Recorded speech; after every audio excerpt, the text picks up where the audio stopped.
Bienvenue au château du Chênec. On va faire une petite visite qui vous donnera sans doute envie de venir ici pour le visiter. Alors c'est un château du XIIe qui a été construit au XIIe, XIIIe siècle et il a été détruit sous Louis XIV en 1680. Il y a 12 ans, des passionnés de vieilles pierres ont réinvesti le château du Chênec.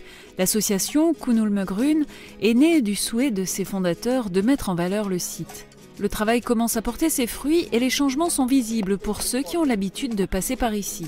Si les choses ont tant changé depuis notre dernière visite en 2010, c'est que l'association a recruté des bras supplémentaires suite à un reportage diffusé sur Arte dans la série Douce France. Donc voilà, là nous arrivons devant la belle porte en ogive avec la belle poivrière. C'est l'image la plus connue du château. Et donc là on se trouve dans la Barbacane. Et pour tous les touristes qui passent par ici et pour nous-mêmes, nous avons construit un petit abri avec une table et des bancs qui sont là en permanence. Juste derrière la porte, le château est en chantier. Les fourmis de l'association dégagent l'allée centrale qui donne accès au commun de l'édifice. Et dans ce dégagement ont été trouvés quelques précieux vestiges, comme ce Lemmeler reproduit par un potier de Soufflenheim ou cette pièce de Karl Hofe. On peut aussi admirer un quillon du XVIe siècle. C'est un des éléments de la garde d'une épée reproduite dans cette vitrine. Donc voilà, il faut s'imaginer que tout ça, c'était sous terre. Et donc là maintenant, on est en train de découvrir là, cette porte qu'on a remontée quand même. On a repositionné le linteau qu'on a goujonné, plus à la petite fenêtre à droite qu'on a aussi replacée. Et puis si on avance dans le local, eh ben on retrouve toute notre équipe en train de maçonner le grand rempart qui fait à peu près 1,20 m d'épaisseur, qui à l'origine, avant qu'on commence à travailler, était entièrement sous terre et puis il n'y avait même plus de pierres, quoi. Donc on a dû creuser et récupérer les pierres au fur et à mesure.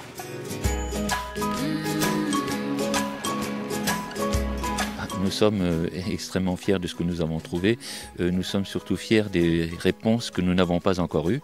Le château est tellement plein de mystères.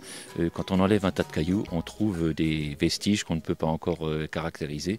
Donc on continue. C'est une course un petit peu infinie, mais nous y arriverons peut-être un jour.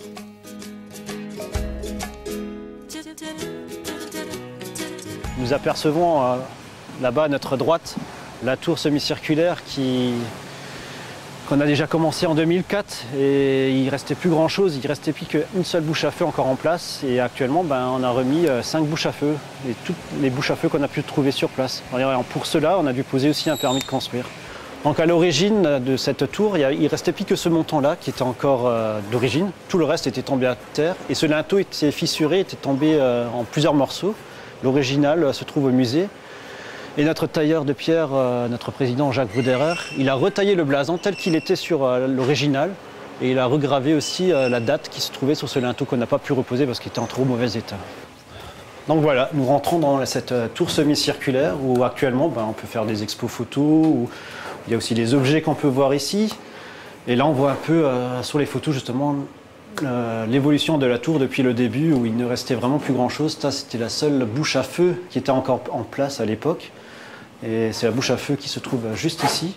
Mais toutes les autres bouches à feu, les deux qui sont là et celles qui sont encore au-dessus, étaient par terre, quoi.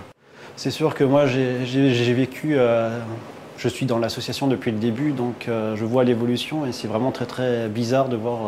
Déjà je suis très content que ça a duré aussi longtemps et que ça va encore durer très longtemps. Mais même pour nous, c'est très difficile de voir, de s'imaginer encore comment c'était à l'époque, parce que heureusement qu'il y a les photos, parce que sinon ça serait vraiment très dur. Ça avance tellement vite, et en même temps il y a encore tellement de boulot à faire.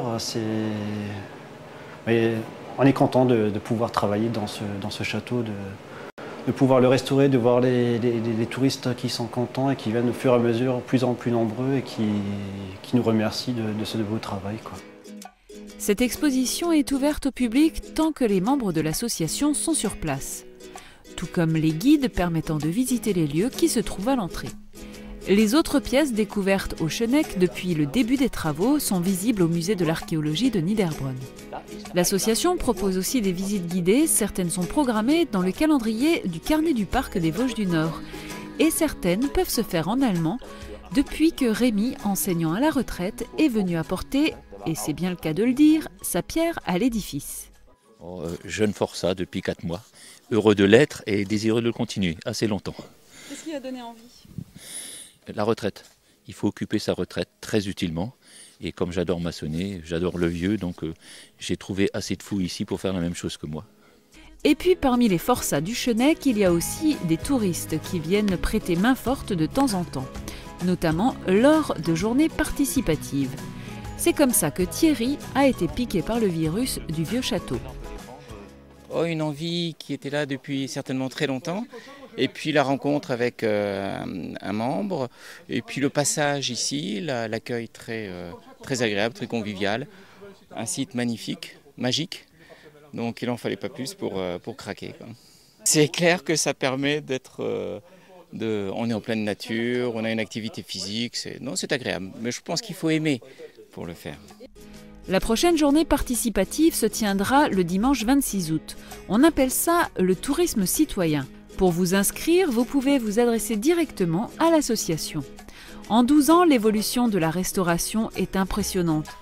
Des premiers débrousaillages du début, aujourd'hui, les maçons remontent le mur d'enceinte à grande vitesse. Donc voilà, nous sommes là maintenant sur le rocher nord du Chennec.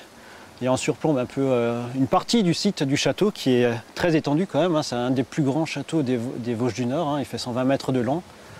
Et donc là on voit mes compagnons qui sont en train de travailler sur le rempart. On voit ici un autre mur qu'on a dû démonter et qu'on a dû remonter cet hiver avec la chapelle qui se trouve juste de l'autre côté. Mais pour voir le reste, il y a encore énormément de choses à voir. Il y a encore beaucoup de pièces sous terre, des caves et ainsi de suite.